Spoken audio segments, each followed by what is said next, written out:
Hi friends, it's Tuesday, October 4th, and I've got a little bit to cover tonight. I changed it up just a little bit because we do have an important court date tomorrow, and that is for Diego Rodriguez, so make sure you go check the comments, the description down there. I do have some more information about what that is all about. Little bit of a backstory on that. Back in, I believe it was in March, his grandson was taken by CPS and Meridian Police Department, and I'm not going to go into details on that, but if you heard of the Baby Cyrus case, Diego Rodriguez is the grandpa, and his deposition is tomorrow. And if you're not aware of what's going on with that case, there's more than I can even cover in one video. His grandson was wrongfully taken by CPS and the Meridian Police Department and held at St. Luke's, and the community and his family made a lot of noise. They did not let it go quietly that their child and their grandson was being held without cause, basically. He missed a well child appointment. Anyways, I don't want to get into the details. What you need to know is that tomorrow morning at 8:30, I believe it's at 8:30, check the description, Diego Rodriguez should be being depositioned by the St. Luke's attorneys, and that should be public. So if you are familiar with the court system at all, the court shall remain open to the public, so we should all have access to that, even though it is happening via Zoom. Diego did invite his following, because he does have quite a few friends and family here in the state of Idaho that would like to know what's going on in that case. He did send out an invite asking that people log on and just witness and attend those proceedings tomorrow morning. I guess St. Luke's attorneys didn't really like that, so they filed some things trying to get it moved to a private session or a limited session so we can't hear what's going on in the courtroom. So there is a link to his website down in the description and a link to the Zoom meeting tomorrow. So if you have time, if anybody has time, please take that time tomorrow morning. While you're driving, you can log in, just mute it and just listen. Everybody needs to know what's going on in our court system today, and Diego is a wonderful advocate for what he's going through and for what his family went through this last year with St. Luke's.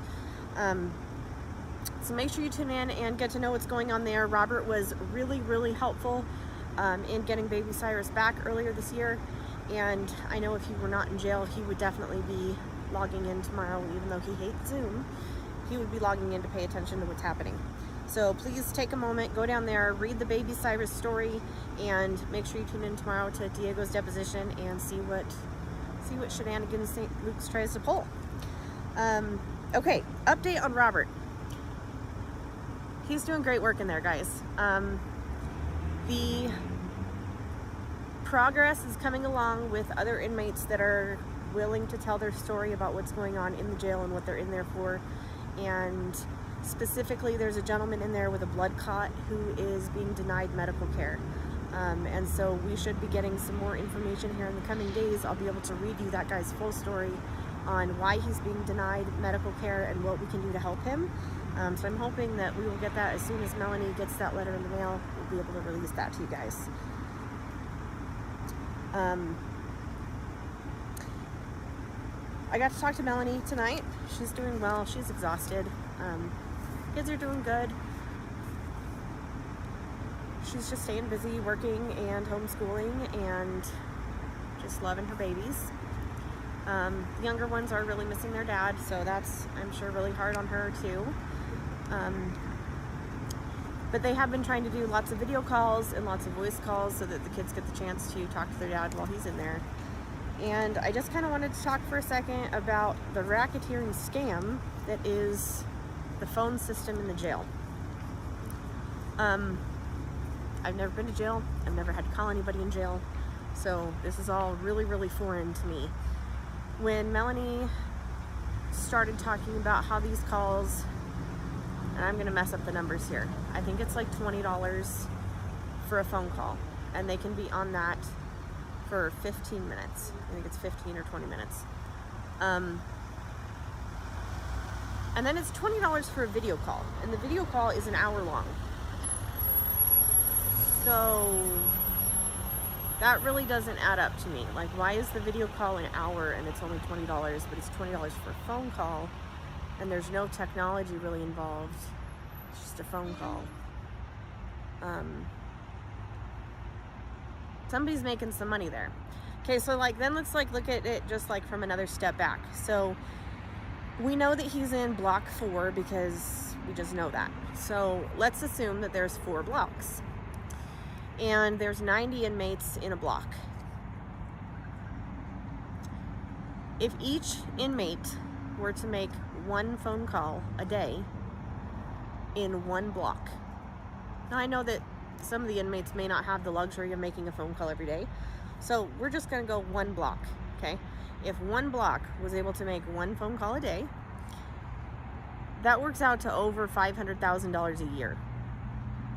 $1,800 a day, basically, is what it breaks down to if 90 of those inmates all make 1 phone call. Obviously, some of them are gonna be able to make more than 1 phone call. They have unlimited phone time, as long as there's money on the books. But that's a lot of money in phone calls. Where's that money going? Because I've driven by the Ada County Jail. It's really not that fancy. It's not.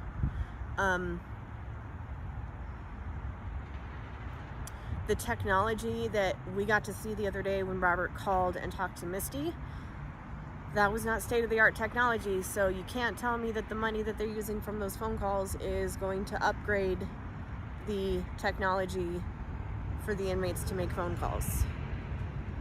And we know that there's not ample medical care in there because I've heard multiple accounts now where the inmates are being denied medical care in one way, shape, or form. And so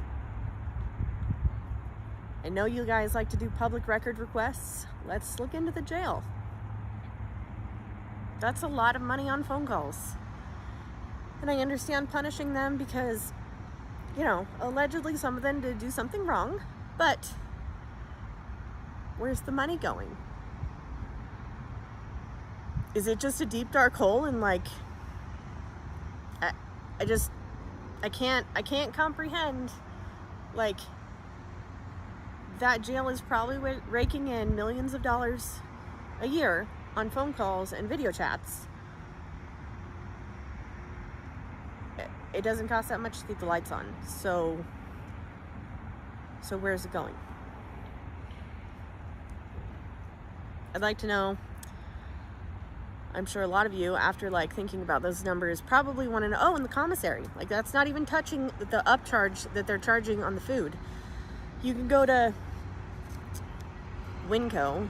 I'm not even sure how much ramen noodles are anymore because I don't really buy them, but they used to be like 25 cents or something. They charge the inmates over $1 for those, just for a packet of ramen that's not even a full-size packet of ramen.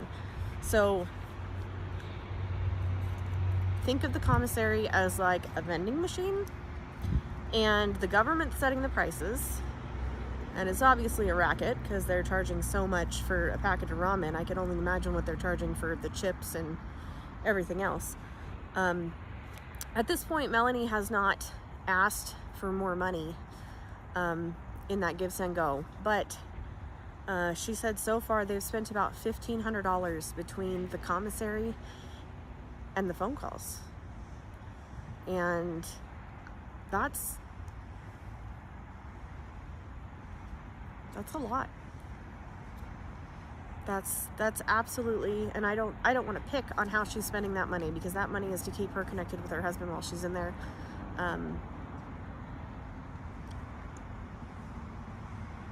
But why on earth are we saying that it's okay for our county jail to charge $20 for a phone call, a 15-minute phone call? We know it doesn't cost that much. I mean, for goodness sakes, you guys could get prepaid cell phones for, what, 40 bucks a month and unlimited minutes. So it's not like the actual airtime costs any money. So that money is going where? I'm gonna look into it, you look into it, send me what you got, and make sure that you go check out Freedom Man's website. Get familiar with the Baby Cyrus case, because again, this is why Robert stands. Okay, it could be any one of us. The reason that Baby Cyrus missed that doctor appointment was because his mom had a headache. She had a headache, she missed an appointment. The police surrounded, and I don't want to go into details because I'm going to mess it up. There's plenty of video footage. Go look at it. And get familiar with that story, because it's not, this is what I'm talking about. We have to stand up and say that this is not acceptable as the new normal. We're not going to accept it. So get on tomorrow, listen to that deposition, and get familiar with how the court system is treating people, because it's not okay. And make sure you write Robert a letter. And hopefully tomorrow I will be able to share a Amazon link with you guys that will help coordinate the book buying effort, so that we are coordinating the freedom-minded, liberty-minded educational books to go into the jail, and hopefully we won't be buying duplicates. So we're gonna make the most out of it. Thanks so much, guys, and I will talk to you. Oh, 157 days. So 157 more days of Robert serving time for banging on a bucket, and we're just gonna keep making noise till he gets out. I will talk to you more tomorrow.